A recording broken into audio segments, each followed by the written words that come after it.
Hello friends, welcome to VVTrends. இன்னைக்கு நம்ம சேனல்ல கேரட் தட்டை, பீட்ரூட் தட்டை, தக்காளி தட்டை எப்படி செய்யறதுன்னு பார்க்கலாங்க. ஃபர்ஸ்ட் கேரட் தட்டை. அதுக்கு ஒரு மிக்சிங் பவுல்ல 1 கப்பு கோதுமை மாவு எடுத்திருக்கேன். இது கூட 3 டேபிள் ஸ்பூன் நைஸா இருக்கிற ரவை அதுவும் போட்டுக்கலாம். அப்புறம் வெள்ளை எள்ளு 2 டேபிள் ஸ்பூன் போட்டுக்கலாங்க. அப்புறம் வேர்க்கடலையை நல்லா வறுத்துட்டு ஒன்றும் பாதியமாக பொடி பண்ணி வச்சுருக்கேன், அது 1 டேபிள் ஸ்பூன் போட்டிருக்கேன். சீரகம் 1.5 டேபிள் ஸ்பூன் போட்டிருக்கேங்க. இது கூட கொஞ்சமாக ஒரு 1/4 டேபிள் ஸ்பூன் போல் பெருங்காயம், ஒரு 1/4 டேபிள் ஸ்பூன் மிளகாய்த்தூள், 2 டேபிள் ஸ்பூன் சால்டட் பட்டர் எடுத்திருக்கேன். உப்பு இருக்கிற பட்டரை ரூம் டெம்பரேச்சரில் எடுத்து வச்சுருக்கணும். இப்போது மிளகுத்தூள் ஒரு 1/4 டேபிள் ஸ்பூன் போட்டிருக்கேன். இதெல்லாம் நல்லா ஃபஸ்ட்டு மிக்ஸ் பண்ணிக்கலாம். இதில் நான் உப்பு போடல, சால்டட் பட்டர் மட்டும்தான் போட்டிருக்கேங்க. ஸோ அதுக்கேற்ற மாதிரி நம்ம உப்பு அட்ஜஸ்ட் பண்ணிக்கணும். நான் கேரட் ஜூஸ் எடுத்திருக்கேன். இப்போ தண்ணிக்கு பதிலாக கேரட் ஜூஸ் போட்டு நம்ம பிசைய போகிறோம். கேரட் ஜூஸ்லேயே நான் கொஞ்சமாக சால்ட் போட்டு மிக்ஸ் பண்ணியிருக்கிறேன். ஏன்னா தண்ணியில் மிக்ஸ் பண்ணால் நல்லா அது ஈவனாக மிக்ஸ் ஆகும் சால்ட்டு, அதுக்காக. ஸோ ஏற்கனவே சால்டட் பட்டர் போட்டதுனால நீங்கள் கொஞ்சமாக போட்டுக்கோங்க, அது பார்த்து அட்ஜஸ்ட் பண்ணி போட்டுக்கோங்க டேஸ்ட் பண்ணி. இப்போ நான் பிசைஞ்சு இதை ஒரு அரை மணி நேரம், ஒரு 20 நிமிஷத்துலேருந்து 30 நிமிஷம் வரைக்கும் ஊற வச்சிடலாம்.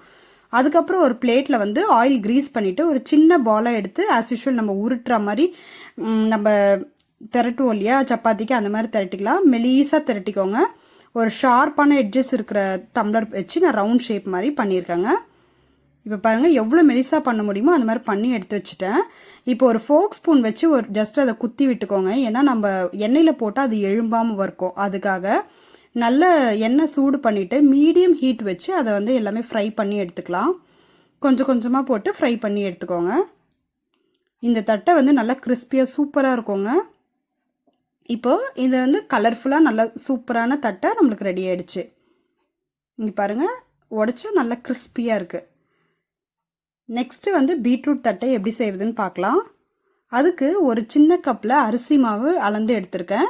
இது கடையில் வாங்கினதாக இருந்தாலும் வீட்டில் செஞ்சது அரிசி மாவாக இருந்தாலும் பரவாயில்ல, எது இருந்தாலுமே நல்லா வெறும் கடாயில் போட்டு வறுத்துக்கோங்க. ட்ரை ரோஸ்ட் பண்ணியிருக்கிறேன் மீடியம் ஃப்ளேம் வச்சு.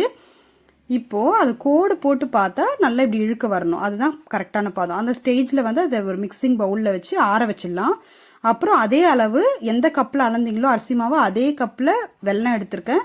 இது கூட நான் பீட்ரூட் ஜூஸ் ஊற்றிருக்கேங்க. இப்போ அந்த பீட்ரூட் ஜூஸ்லேயே அந்த வெல்லம் கரைய வைக்க போகிறேன்.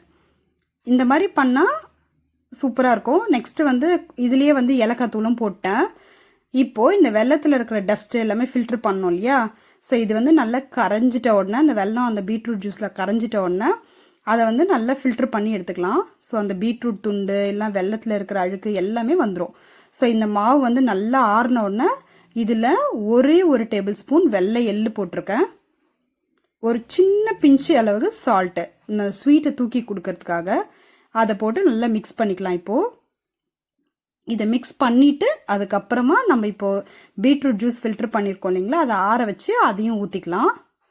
அதையும் போட்டு ஒரு ஸ்பூனில் நல்லா மிக்ஸ் பண்ணிக்கலாம். இப்போது கொஞ்சம் கொஞ்சமாக ஊற்றி அதை நல்ல ஒரு மாவு பதத்துக்கு கொண்டு வந்துடணும்.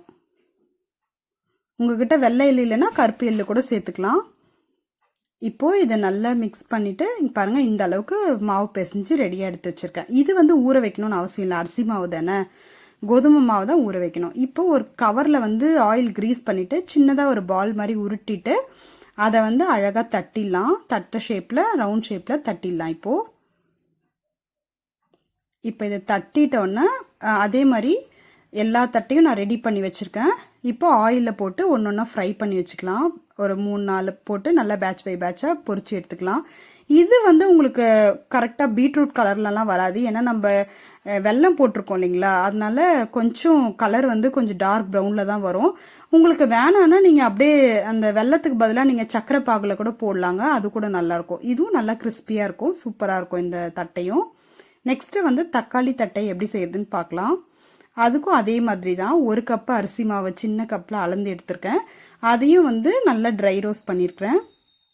நீங்கள் எந்த அரிசி மாவு இருந்தாலும் எடுத்துக்கலாம், அது எது இருந்தாலுமே ஒரு தடவை ட்ரை ரோஸ்ட் பண்ணிட்டீங்கன்னா உங்களுக்கு தட்டை நல்லாயிருக்கும்.